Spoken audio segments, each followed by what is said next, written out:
10 கோடிக்கு மேல சம்பளம் வாங்கும் அனிருத்துக்கு ஆப்பு வைக்க வந்திருக்காரா திப்புவோட பையன் சாய் அபயங்கர். கோலிவுட்ல இத பத்தி தான் செம பேச்சு. நிலைமை என்னன்னா, இப்போதைக்கு கோலிவுட்ல டாப் இசையமைப்பாளர் நம்ம அனிருத். கூலி, ஜெயிலர் 2ன்னு வரிசையா பெரிய படங்கள் கையில் இருக்கு. இப்போ புதுசா ஒப்பந்தமாகிற படங்களுக்கு சம்பளத்தை அனிருத் உயர்த்தி கேட்டிருக்காராம். ஏற்கனவே 10 கோடிக்கு மேல வாங்குறாரு, இதுல இன்னும் அதிகமா? ஒரு பக்கம் இப்படி இருக்க, திப்பு அண்ணனோட பையன் சாய் அபயங்கர் இன்னும் ஒரு படம் கூட ரிலீஸ் ஆகல, ஆனா 10 படங்கள்ல ஒப்பந்தமாகிருக்காரு. சில இயக்குனர்கள் அனிருத் பக்கம் இருந்து சாய் பக்கம் தாவ போறதா சொல்றாங்க.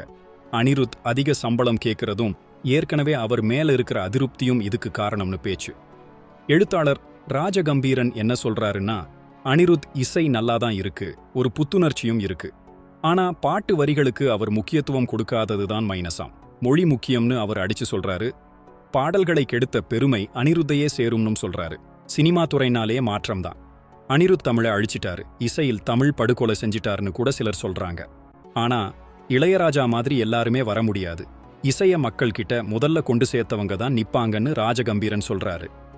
இதுல அனிருத் நிலைச்சு நிப்பாரா, இல்ல சாய் அபயங்கர் அவரை ஓரம் கட்டுவாரான்னு பொறுத்திருந்து பார்ப்போம். உங்க கருத்து என்ன? கமெண்ட்ல சொல்லுங்க.